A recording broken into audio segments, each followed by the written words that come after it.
All right, fellas, welcome to Mint Map Spaces on this. Yeah, here in Germany, it's actually a pretty sunny Friday. We have great weather. How is it over there in Arizona? It's hot as balls, man. It's the middle of summer in the desert.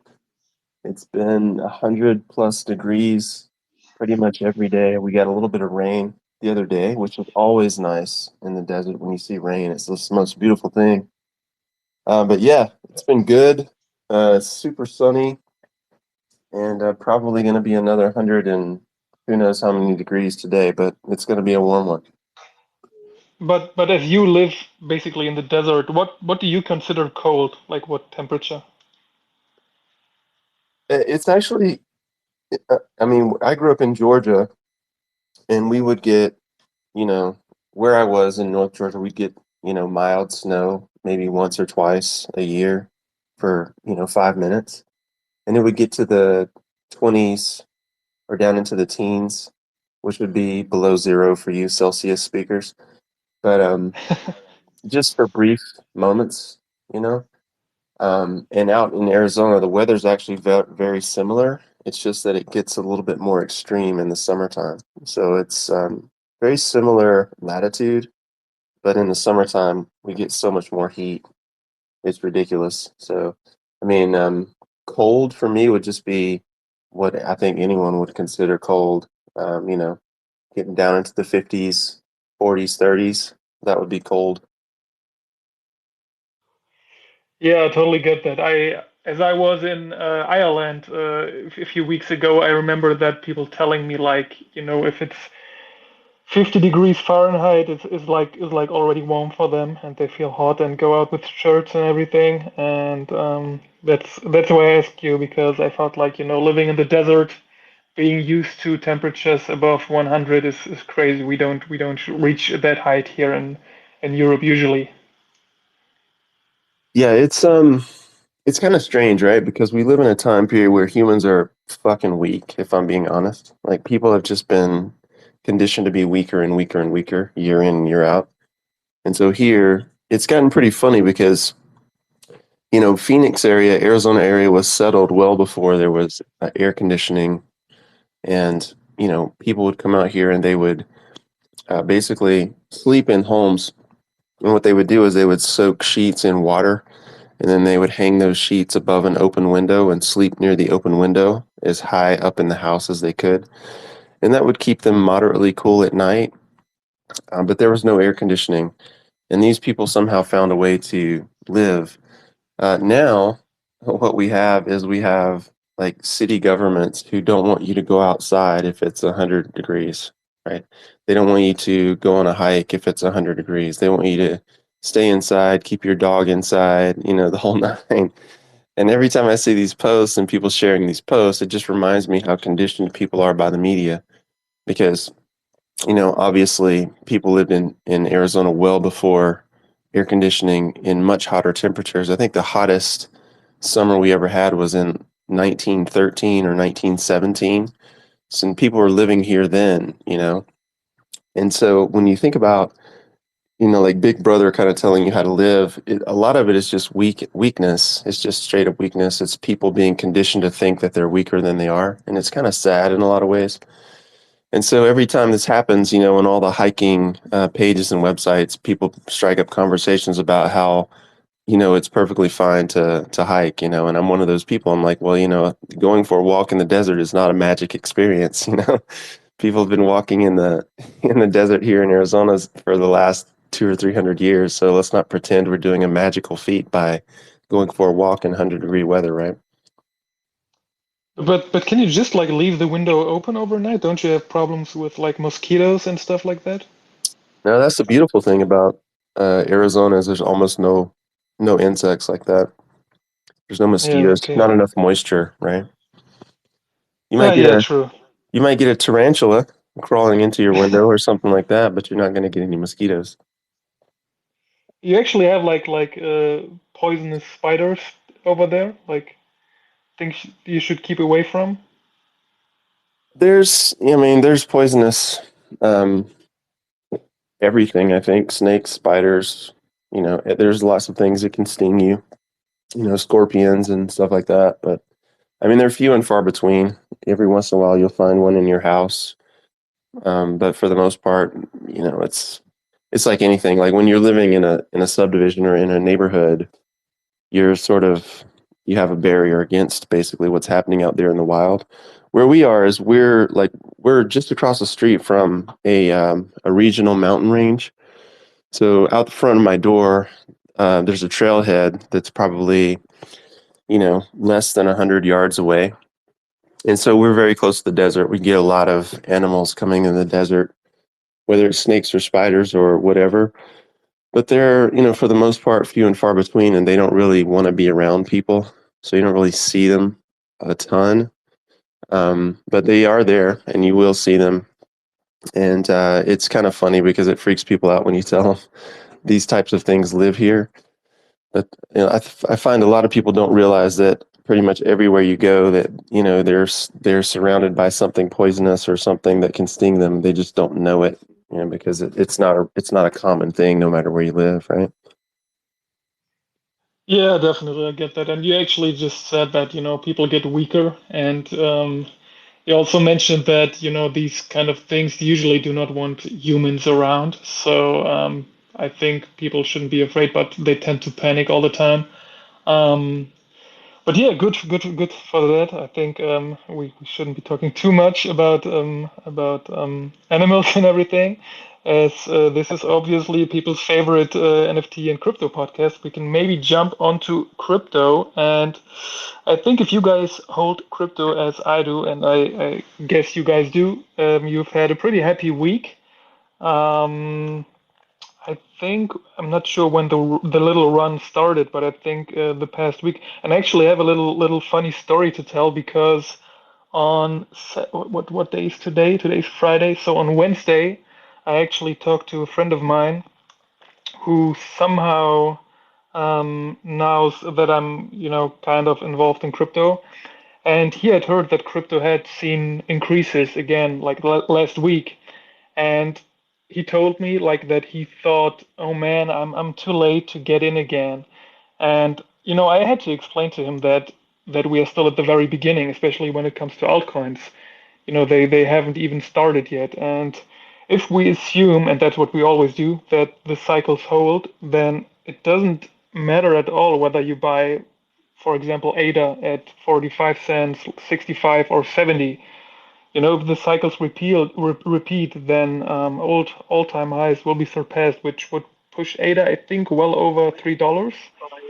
And yeah, the same goes for any altcoins. Like if you take Polkadot, for example, which is currently at $6, and it had its high at over $50. When altcoins make 30 or 40% gains in a day, it's always a cause for celebration in the whole crypto community all over X.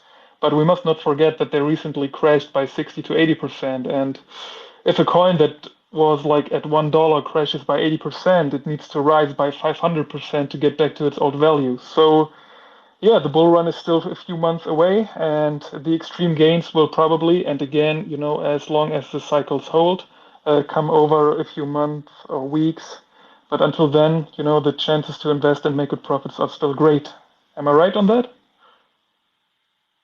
Yeah, I think we talked about this on the podcast, like, or maybe it was the last Spaces. I mean, your job right now, if you're in crypto, NFTs, whatever, I mean, your job is not to get shaken out of the market. The fact that your friend is telling you, "Oh, I should have bought back in," or "I missed the next run," I mean, this is the wrong way of making a gain.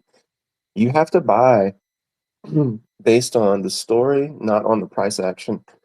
And when the story is only getting stronger and stronger and stronger, which is what's happening for crypto, I mean, for fuck's sakes, we had, Larry Fink, again, the BlackRock guys. I mean, these are the guys who move hundreds and hundreds of billions of dollars around the world. I mean, like this guy was just on the news this past week talking about Bitcoin being a store of value against government inflation. I mean, the writing is on the wall. So like if you're paying attention even badly, you can see that, like Bitcoin for sure. If you're scared, then you've got the top altcoins if you want to be a little bit more brave. And then you've got the crazy altcoins if you've got a good stomach for volatility. I mean, and then realizing that this is your friend and that this is where your gains are going to be made. Like, again, like your job right now is to not get shaken out of the market. If you can find a way to control your mindset long enough so that and such that you don't get shaken out of the market, you're going to win if you've, been in the market long enough to build a position and stay there. It's just when you sell and try to buy and sell and try to buy or time everything, exactly right and perfectly that you start to screw up because no one has a crystal ball and no one knows for sure. And chart work is not 100%, and all the rest of it. There's all these reasons that no one can predict the future based on the past. So I mean, the best thing to do is to get in and build a position and hold it for an extended period of time. And in that way, over time, you sort of average out your mistakes. I mean, you could call it dollar cost averaging, but that's not really what we're doing. I mean, at the end of the day, if you're really, if you really understand the story and you're really convinced that you want to build into what's happening, then there's a certain amount of conviction that comes with understanding the story and understanding what your part in it is. And with that, you can turn around and do great things in terms of wealth creation. And when you realize that every wealthy person, like the people who did the most in terms of like wealth creation or like industry building or like market like gaming markets, the people who did the best were the people who were in the markets or in those industries early and before everyone else, and when everyone else thought it was a scam or when everyone else was too chicken shit to get in, somebody else took the risk, and so somebody else got the reward. Whether it was Andrew Carnegie risking everything to build the world's largest steel industry in the U.S. back in the day, or whether it was the Rockefellers and Standard Oil, or whether it's crypto today. I mean, at the end of the day, if you can't get in early and stay in early when it hurts, you're not going to get the big benefits at the end. I mean, like even Amazon, for example. When Jeff Bezos was taking interviews in his crappy little office, you know, he had no idea how big Amazon would be. And when Amazon went public, it dropped 80% multiple times. But he held his stock the entire time. He never sold his stock, and that's why he is as wealthy as he is today. But he was convinced that what he was doing was the right thing and that story was gonna, play out. So, I mean, instead of trying to convince people, when you talk to people about crypto, it's very difficult because very few people understand it. I mean, the only thing we can really do is start to educate and ask people to educate themselves. And in that way, they can start convincing themselves of the story that they want to believe. And then whatever story they believe, they'll act on. I mean, that's just the way humanity works. So, yeah, I mean, unfortunately for your friend, having that mentality is going to hurt him or her, I don't know which. But at the end of the day, like if they could just find a way to educate themselves enough around the mindsets of this market and how it moves, then they can see the benefits of the volatility and start buying those dips and understand the story and how the story is going to play out because AI and crypto and NFTs and tokenization, all these concepts that we're working with, these are going to be the future of technology, and these are what's going to be moving the most money around the world here in the near future. And if you're not part of that, you're just simply not paying attention. Yeah, man, I totally agree. And what I saw today as well, as you mentioned, like all the good news that we are having recently. Saw another Trump speech. I'm not sure how old it actually is, but I've seen it being around on X on so many posts today. And Trump actually said that Bitcoin will be made in the USA, and he supports like he actually said that they have to take control of Bitcoin if otherwise China will do. Then he said like he supports self-custody and he will never allow the creation of a central bank digital currency. Were there actually like ever serious plans to have such a currency? Yeah, there's actually some sort of legislation that was put out. I think well, it probably began years ago, but it got serious late last year, early this year, I forget which. And there has been legislation, I believe, brought before lawmakers to consider the creation of like central bank digital currencies. And I mean, the truth is, we already have central bank digital currencies because in central banks around the world, no one is actually printing money anymore. I mean, they're basically just updating a database because money is debt now. It's not actually a thing that you walk around with. So like when you borrow money or you buy something on a credit card or whatever tool or technique you use to borrow money, that's when you actually create money. And no one is actually in a room running a printing press, like printing off $100 bills or whatever. They're just updating a database entry, and that database entry suddenly magically creates money that you can now spend. And, as long as that's the case, you get stupid shit happening in the world because people don't have to be responsible for bad decisions. So like a government, for example, could say, we're going to, research some wild, crazy idea that maybe they wouldn't necessarily invest money in if they were actually limited to a particular amount of money or a budget, right?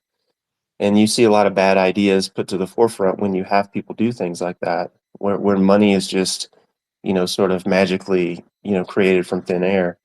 And so, yeah, it's definitely been put forward, and it's been part of there's a project called Fed Now, which refers to the Federal Reserve. Um, and I think it was part of this sort of discussion around unleashing Fed Now, which I believe happened a few months ago. But there's been a lot of backlash because people at least understand the idea that if they have a central bank digital currency, that everything that they do can be tracked. And when we had the Canadian trucker rebellion going on, and we had truckers who were receiving Bitcoin in support. And then the Canadian government basically went around and shut down bank accounts for everyone who gave Bitcoin and received Bitcoin. Because again, they had to use traditional rails to convert the Bitcoin to cash. When we saw that happen, that put a lot of fear in people around what governments could actually do to the bank accounts that they thought that they owned, because they realized, oh shit, I don't actually own my bank account. The government can literally shut this shit down whenever they want. And so that really, I think, raised a lot of eyebrows around this whole Fed now central bank digital currency thing. But what do you think are the possible reasons behind like Trump's stance against the creation of the digital currency? Because do you think it's just to get like the votes? I think he mentioned that there are like 50 million Bitcoin holders in the United States, which is definitely a significant part of your population. Yeah, I think Trump is legitimately an entrepreneur and he believes in capitalism. I mean, capitalism has been the mechanism that's raised more people from poverty than any mechanism in the world thus far created. And so I think he's a believer in that, but I'm sure part of that is pandering to people. I mean, he's a politician now, right? And he wants to win.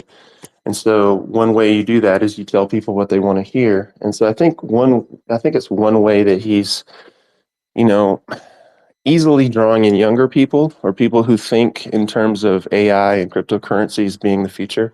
I think it's certainly one way to pander those people, but I think there's a part of him that also believes that it's a good thing, that it's something that needs to be explored and it's something that we need to, sort of lead the charge on because I mean, when you again, like going back to a company like BlackRock, when you have Larry Fink publicly denouncing the US dollar, saying that it's crashing due to inflation and that Bitcoin is a hedge. I mean, Trump hears this stuff too, right? Like his advisors hear these things. These are wealthy people. They don't want to lose their money. They don't want to lose their investments. They don't want to lose the value that they've created over the course of a lifetime. So for them, it's self-interest as well, right? It benefits them to have something that can't be devalued by government. So I think it's all of those things kind of rolled together. But what do you think does he mean by, like trying to take control of Bitcoin and how do you think this will like impact the global crypto market? I think what he's referring to there is just like the idea that there's this idea that there should be a certain amount of U.S. exceptionalism. You hear this a lot in the older generation. Because back in the day, there were a lot of people in this country who sacrificed, lives, who sacrificed their liberty, who sacrificed their property in order to put ideas forth that changed the world. And it sort of created this idea that, if you're born in America, you almost have an obligation to exceed expectations in some way, shape, or form. And I think when you look at industry, how much industry has been lost to like China, Taiwan, Southeast Asia, India, when you look at that and you see how many jobs have gone, this really hurts people who believe in exceptionalism because things are not made here anymore. So like if you go to pretty much you know, any store like a Walmart or a Target or I don't know, pick a store, you pick up a product off the shelf and you look at its country of origin where it was made, 90% of the products are made in China or made in Taiwan or, somewhere overseas, somewhere not here, right? And of course, all the jobs that would have been created from that no longer exist. And so I think the way Trump is thinking of this is he's thinking of it in terms of like mining companies. He's thinking of it in terms of jobs. He's thinking of it in terms of wealth creation. He's thinking of it in terms of possibly getting governments involved in more of holding Bitcoin for treasury assets. And so I think that's part of what I get from that. But again, he hasn't really elaborated that much. And, I don't really know what, ultimately will become of that. If I could put someone in office, like if I could snap my fingers and put someone in office, I would put JFK in office. And I'd put him in office because he understands, basically um, the implications of like what's happening to the middle class because of all this government manufactured inflation and bullshit that they keep putting forth. And I think Trump gets that too. But again, he's such a competitor and such a bombastic personality. I'm not sure how much of it is him versus how much of it is, just wanting to win. And at the end of the day, I mean, we won't know anything until the election's over and someone is put in place. But if somebody like JFK could get in there, I think he understands it better. I think he understands the implications of money printing better. I think he, has seen firsthand what it means to have like government trample on people because obviously the Kennedy family in many ways has been attacked by government. And depending on which conspiracy theories you believe, maybe at least two of the Kennedys were assassinated by the government. So who knows, man? Like at the end of the day, there's all these unusual factors that we haven't had in the last decades. But I think no matter the reason, ultimately, it's a good thing. That's kind of how I'm looking at it. Man, with you mentioning like JFK, I remember that I like a couple days ago I actually saw after the assassination attempt against Trump, I saw footage from the JFK assassination, and man, that was so crazy. I've never seen that actually, and I'm actually shocked that I think it was on live TV in America, right? Yeah, it was a motorcade. I mean, he was basically doing a parade in Texas, right? And so if you saw the footage, like the big question mark is like who shot the guy? Because the guy who shot him was positioned in a way that, according to his body language when he was hit, it wouldn't have happened that way. So, like I think when he was hit, his head fell forward, if I remember correctly. I haven't seen the video in ages, but apparently, if the guy shooting from the clock tower who was basically accused of the murder, if that had happened, his head would have fallen backwards. So there's some people who believe that he was shot by a Secret Service agent, right? Same thing with JFK's father, RFK. He was shot in a crowd in a kitchen, basically surrounded by Secret Service agents. And then when they track the paths of the bullets, it doesn't make a lot of sense. So you had two Kennedys who were assassinated in weird ways, and what did they have in common? Well, they didn't like the central bank, you know. They were basically, anti-counterfeit money, like anti-inflation, and they weren't basically controllable. They had the ability to finance their own campaigns, just like Trump, just like Reagan. When you look at all the Democrats who've led up, they've all been basically beholden to campaign donors. And then, of course, when they're put in office, those campaign donors expect favors, right? So when you have someone who can finance their own election and put themselves in power and are not beholden to you, then you're not controllable. And so I think that's the determining factor. It's not whether they're Democrat or Republican or whatever. It's like, can the people who are really in charge control the people that you think are in charge, right? It's kind of a funny thing. Yeah, it's like terrible actually. And the sad thing about it is that we are probably never getting like the real truth to it. But talking about conspiracies, I'm not sure if you read the news today already, but there was some kind of global outage with thousands of flights being canceled, with banking, healthcare, and payment systems affected. And I know there, every now and then I stumble upon like conspiracies, talking about like, a big blackout being created by the elites and everything. And like, what do you think? Um, like, what was my question? Like, do you think that these kind of outages can impact the perception like of cryptocurrencies as a reliable alternative to traditional financial systems? That's a good question, right? I mean, I think that's the real test, right? Like when we had the whole COVID thing shut down, right? Well, what do people do? What do people gravitate towards? Banks are shut down, businesses are shut down, um, or at least the small businesses got shut down. Of course, if you were one of the big guys, you didn't get shut down at all. You just had to put some fans up and pretend that you cared, right? And so, I mean, yes, I think it can impact that. To what degree, I'm not sure. I don't think there's enough people, or or would be enough people who own and control enough of their wealth to be impacted yet. But if there were a severe enough, you know, shock to, standard living, the standard ways of living, then there would be a immediate need for someone to figure it out, right? And this is the question. This is the thing that people who talk about like government collapse and inflation, this is the thing that they don't really understand. Like you could have 100% inflation a day, or you can have 100% inflation over the course of 10 years. And the rate at which you have that inflation change matters more than the inflation itself. And the reason that I say this is because if I wake up today and the inflation in everything that I purchase has gone up 100%, then now all of a sudden my earnings, or what I hold in terms of wealth, is now basically worth half as much. I've basically been stolen. 50% of my wealth and income has been stolen. And it's like, what do I do with that? But if that happens over the course of 10 years and I have time to adjust, it's not as painful. And that's basically what central banks around the world have been doing now for decades. They've been basically slowly ratcheting up inflation. But at some point, you get into that hockey stick curve where it can't be controlled.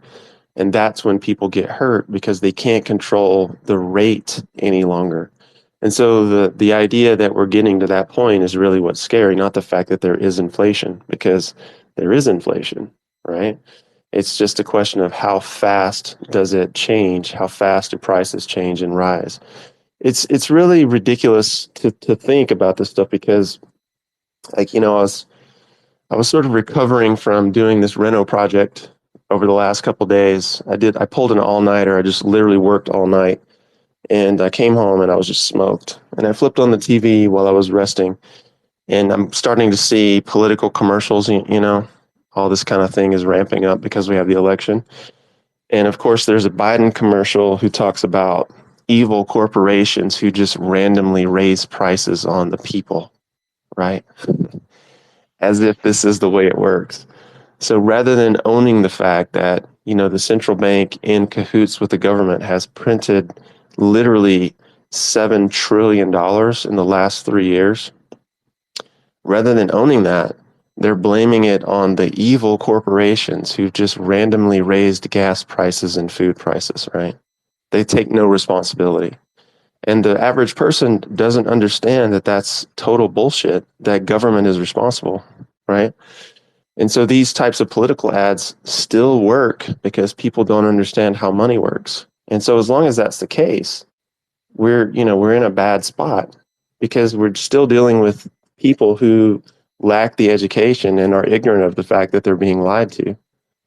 And so until that changes, until more people understand how money works, I don't think anything changes with like the perception of, the use of crypto or the use of, alternative means of finance. I'm actually curious. How does a commercial look like from Trump? What is he saying? Let me see. Did I see a Trump commercial? I think I saw one that basically paints Biden as like a bumbling idiot, like a guy who's either has dementia or he has like bad ideas, right? Like, is it dementia or the question at the end of the commercial was, is it dementia or dishonesty? And it's like, these guys are just lying left and right. So is it because he has dementia or is it because he's just a liar? Like that was kind of like the punchline of that commercial. That's really the only one I remember because I don't watch television that much. So But I see like recently a lot of reports suggesting like President Biden might step down. What you're witnessing it like firsthand. Like, what are the news over there? Is there a possibility?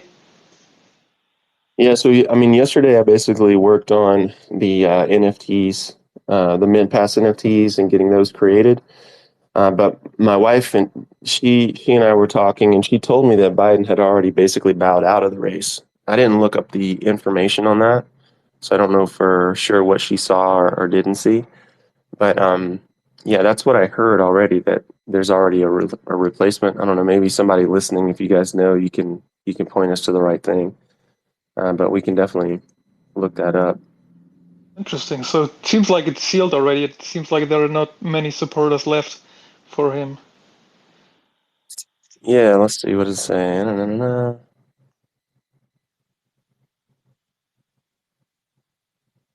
Well, I don't see anything where he officially bowed out, but there's a lot of pressure. It looks like there's a ton of pressure for him to bow out. I could be wrong. I just basically searched the headlines. So yeah, just saying that he's facing increasing pressure, but I don't. It doesn't look like there's been a decision yet.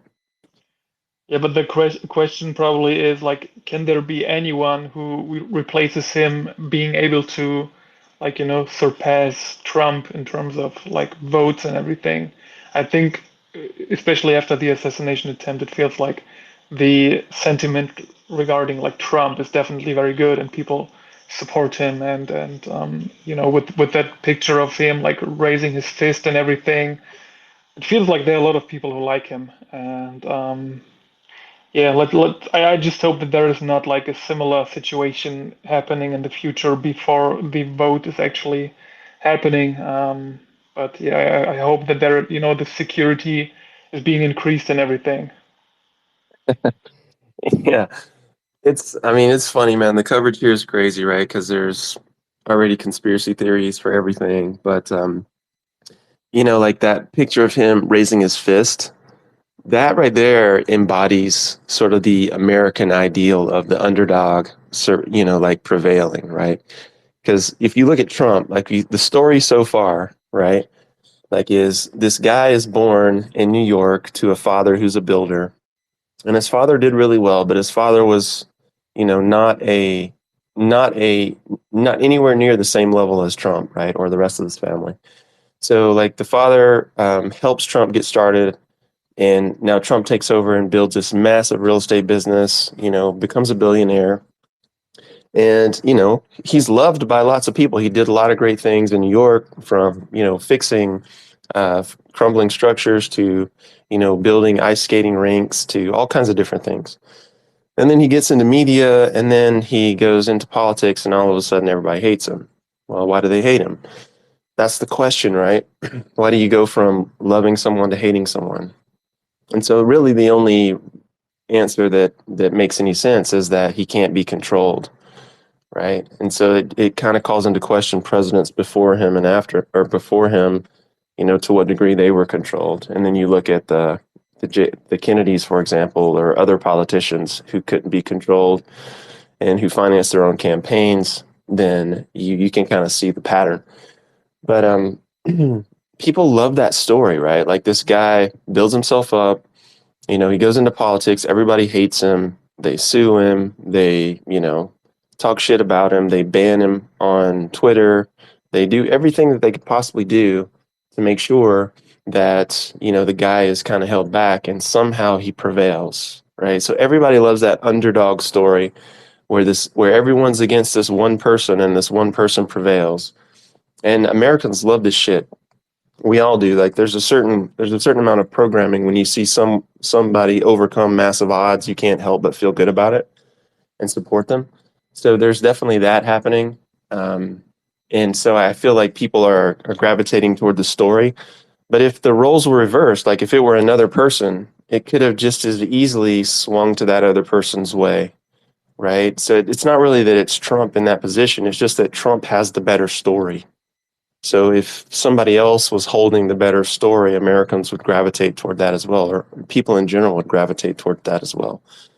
So, I mean, we can't, again, this like, we talk about market psychology, politics also has a market, and that market psychology is playing itself out here as well. And so we're not going to overcome that. We're not going to overcome human psychology in the span of, a few years.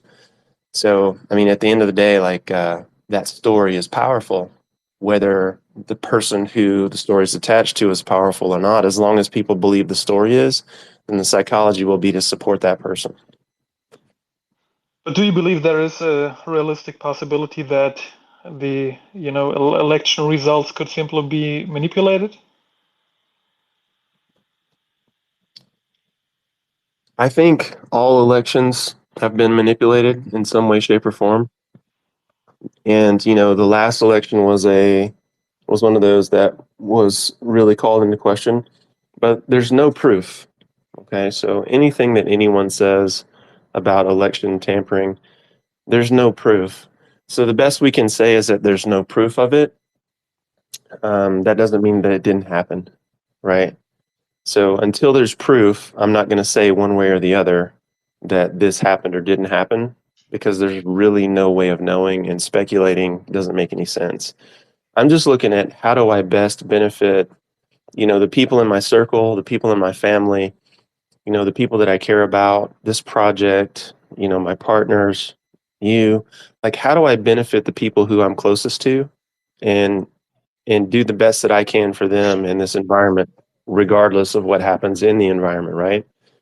And the way out, to me, and the story that I continue to see developing is that crypto is really the way out of that. And so, when we're talking about what the markets are doing, what tokenization is looking like, Larry Fink, BlackRock, State Street, ETFs, when we're talking about all these things developing and coming on board, it's our responsibility really to put ourselves in a position so that no matter what happens, we can help as many people as possible. And so with Goodfellas, with my personal portfolio, whatever I can do to position myself in a way that I can help other people, that's my goal, regardless of who's in office, whether it's Biden or Trump or somebody else. I don't really care. Yeah, definitely, man. I just feel like, living in a democracy, I feel like whoever lives in there should at least expect like elections to be honest. But as you mentioned in the beginning, there are people up there who want different results, and we never know if everything went like yeah went fine and good and honest or not. But we can't do anything about it. That's true. That's something we need to yeah we need to yeah, what do we need to um yeah I'm not finding the right word right now. Just like be conscious of it. Yeah. Yeah, but whatever, man. It's actually almost like a little sad topic. So we should maybe jump for the last 10 minutes to the Goodfellas now. You just mentioned that you had a decent amount of work done. I think you posted once that you worked for like 24 hours straight. I guess that was on the CNFTs as well. Maybe you can explain to people again what CNFTs are and what exactly you did. Yeah, for sure. So basically, we've about this a few times. So basically, what we're doing is we're looking for new marketing avenues, and we started with direct response using forms. Excuse me, using forms where we're collecting wallets and data, so we don't have to collect them every single time, and that also we can, email when we need to email and actually contact people with important things, right? And so one of the things that we want to automate or get very close to automating is getting mint passes into the hands of good people and in the hands of right people. And so in order to do that, I think a lot of people forget that when you create an NFT, it costs you money, right? And especially if you have multiple files, and then you use the standard NFT format. The standard NFT format means that basically your file is stored on a server somewhere, whether it's, you know, IPFS or whether it's Amazon Web Server or whether it's some other platform. Those files basically require storage. And then, of course, in addition to that, you've got the data that represent those files stored on chain somewhere. And so every time you create a transaction and upload this information, it costs you money. And usually for about 100 NFTs, it'll cost you somewhere between 2 and 4 SOL. So at today's prices, anywhere from, what is that, $300 to $600, depending on the file size and the data and all that kind of thing. The way compressed NFTs work is they basically queue up a lot of that extra space and get rid of it. And you can actually have NFTs minted for like 0.0005 SOL. So it's just negligible. It's almost basically like as like a zero fee. And then if you mint that through a service, it's less than 0.01 SOL to mint it through the service with the transaction fees and everything else, right? So it's super cheap. It costs you like $1.50 to mint one. It's not that bad. So basically what I did was, rather than create a whole bunch of mint passes that would basically go ignored or either get lost in an airdrop, what we're doing is we're creating a series of 1,000 compressed NFTs that we're going to get out to our people and then use to distribute to the artists that we're working with inside the artist incubators, so that their people can mint with our people, right? On the artist incubator stuff, because it's kind of unfair in a way that, like, when we bring an artist on, that the bosses are the only ones who get to mint. And then sometimes they're minting multiples, and then the people that follow the artist that we're using, they don't have any access unless it's kind of a last minute thing.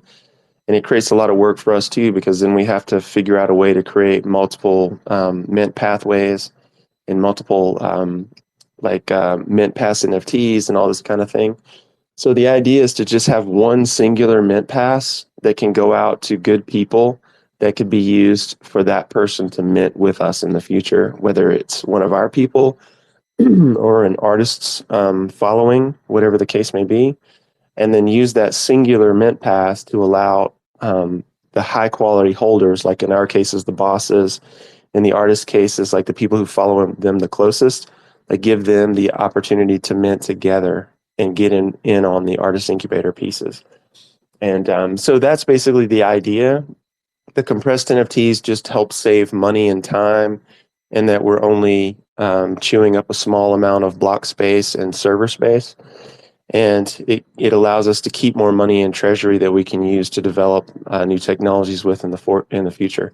So basically what I did was I took the mint pass that I showed you guys before and then converted it to a CNFT and created a mint for it. So last night I minted 100 of them. I set up a mint for 1,000 of them.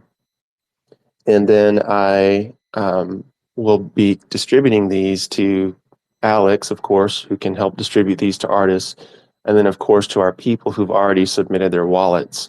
And as long as you're sitting on this mint pass, as long as it sits in your wallet, you should be able to mint no problems with the artist following and our bosses. So basically, that's the idea, is to simplify so we don't have multiple stages of mint and all this craziness going on, so that we can focus on continuing to build out the project. And with that, it should basically allow everyone to come together and pull more people into our Discord and into our community who are artwork collectors. So that's kind of the overarching idea. Yeah, definitely. So what we are going to do is basically giving Daria a chance to yeah give out these mint passes to people, or we're giving these passes to her people, so these guys can actually join our Discord. Like that is going to grow the community, and that's actually the reason why I am basically now looking for artists who actually have a bigger community of dedicated art people, art collectors, and people who actually love art. And you can definitely see that on their timelines if you take a close look, and you check the comments, and you see if sometimes you even see like botted comments or something like that. But you often see like people who actually love the art that the artist is creating, and that's actually the kind of people that we are looking for. That's like the kind of people we actually found with STC, for example. And yeah, as we are in a project that is obviously saying, hey, our first utility and main utility will always be art. We are exactly looking for these kind of people to get and come into the project. I think I made a post about that as well when I actually made a screenshot of our collections basically, and showing people that we minted out so many pieces, but people actually want to hold the art. They want to keep it. They love what they have, and unlike other projects where you see like sometimes 10% listed, 50% listed, and people just want to get the Solana back. That was never the type of people we were looking for, and that's why we are so happy with the community we've built so far, and yeah, trying to get as many people as possible who think like that. Yeah, I think the biggest challenge right now in the world of NFTs, or maybe even always, has always been finding the people who care the most about your project. Because obviously when you're talking about a market that moves quickly with high volatility, you're going to get people who want to just flip stuff. That's just the way it is, right? And on this particular Mint Pass setup, I actually used Launch My NFT to set this up and to create this mint. And one of the reasons I did this is because their platform is super easy to work with, but it also gives you a JavaScript file that you can then run on your own website. And so the first 100 that I minted to our like Treasury wallet, and I'm sending half of those over to Alex so that he can distribute, and I'll keep half here that I can distribute. But we've got 900 more that we can mint off as well. And the way that I set up this mint was that after those first 100, it costs you a sole penny to mint one, right? And that way, if anyone finds the mint, they actually have to pay to mint the mint pass. So if we even though it's like $1, it's not a big deal, but at least it creates a little bit of a barrier entry. And so anyone who stumbles across the mint, they can mint a mint pass, but that doesn't necessarily mean they're going to mint anything else, because we won't have information to communicate to them on where the actual mints are going to be. So we'll have all this information available to the bosses, of course, and to the community, of course. And anyone who wants to direct someone to the mint page, who is a quality holder and who is in the market for the long term, you can send them to that link, and we'll have all that available.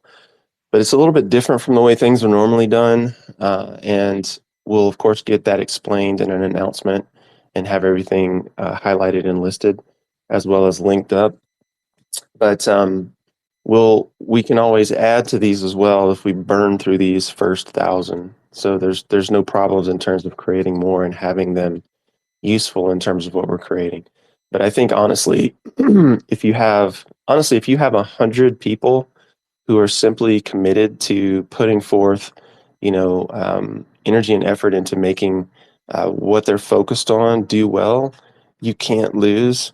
And then if you have up to 1,000 who think the same way, you're just unstoppable. In fact, there's a great article called "1,000 True Fans." Like any business can be super successful with 1,000 true fans. And so what we're in the process of doing is finding those true fans, those people who are true to the project and true to the idea, and who really want to see the community and the project succeed, and then of course succeed right along with it. And that's really what it's all about: win-win relationships. How do we succeed together? And you and I have a tremendous responsibility to protect that, no matter, how many people, talk bad or think it's crazy, or, look at what we're doing and say, well, that's not how we normally do it. We have a responsibility to make sure that we stick to the vision and uphold those values. And I think really when I look at the NFT market, that's been the biggest weakness over time, is just having founders who cave to pressure because, they expect a mint out always. Like that, the goal is to mint out. It's not to mint and put artwork in the hands of quality holders, which of course changes the game and makes everything different. So in terms of like what's being created, just like in the marketplace right now, where your only responsibility is to make sure you don't get shaken out, no matter if the market drops 50% tomorrow, the same thing holds true with a long-term project. Your job is to not get shaken out and to stay committed, because that's how over time wealth is created. And so we have a responsibility to ensure that we make sure that that happens. And as long as we do that, slow growth over time will ultimately yield the results that we want, and not caving to any pressure to do things the way that we know for sure fails. These are the types of things that are sort of pitfalls for us. And it's been an interesting journey, and very interesting to see how people respond and how things play out. But I'm finding the quality holders, finding the entrepreneurs, the collectors, the people who genuinely care and want to see success happen for themselves and create generational wealth for their families. That's the message that we've got to do a good job of communicating and getting out to the marketplace, because ultimately that's what we're all about. Yeah, beautifully said. Next up would be the artist incubator mint from Daria. We haven't decided on a date yet. It's definitely going to be within the next 2 weeks. And yeah, I think, have we left out any important news, or are we good? Yeah, I think ultimately with Daria's next mint, we need to push for getting that out toward the end of next week. And then, of course, we've already set a date for the next batch happening on August 5th. And I wish I could show. I wish I could show you guys. So maybe I'll post like a sneak peek. But Yvette inside our community, we really need to like shout her out, because like she did some amazing work. She does a lot of abstract artwork that she sells inside her artwork account. But she has done some amazing, amazing, amazing backgrounds for us, and they are a complete departure from what we have. And I'm going to put together 3 or 4 pieces today that use her backgrounds, and I'm going to send those over to her, and we're going to pick from those. And basically, what we're going to do is we're going to take a percentage of the next mint, and we're going to use her backgrounds. We're going to introduce her backgrounds, which means that, again, most of the next batch is going to be hand created instead of auto generated, like so many NFT projects are. So we'll have this hand-generated art using, again, new artwork. And then, of course, I'm going to incorporate a new hand trait that I got the idea from guest user, which I feel like he should know, since he hasn't posted that much media to the timeline, but it's basically coming from one of the things that he posted. And it's super traditionally Italian, so we've got to get that in there. So new artwork is coming. These backgrounds are absolutely stunning. Like when I look at the artwork, I love the solid backgrounds. It really causes the figures to stand out, especially the more colorful figures. But the way that Yvette created these backgrounds are absolutely stunning, and it complements the artwork and the figures to an incredible degree. So much so that, I mean, I was really surprised when I saw the quality of work. And so I'm really looking forward to getting these pieces built and into the next collection, or the next drop, I should say, because it gives basically I mean, it's literally like a whole new look to the pieces.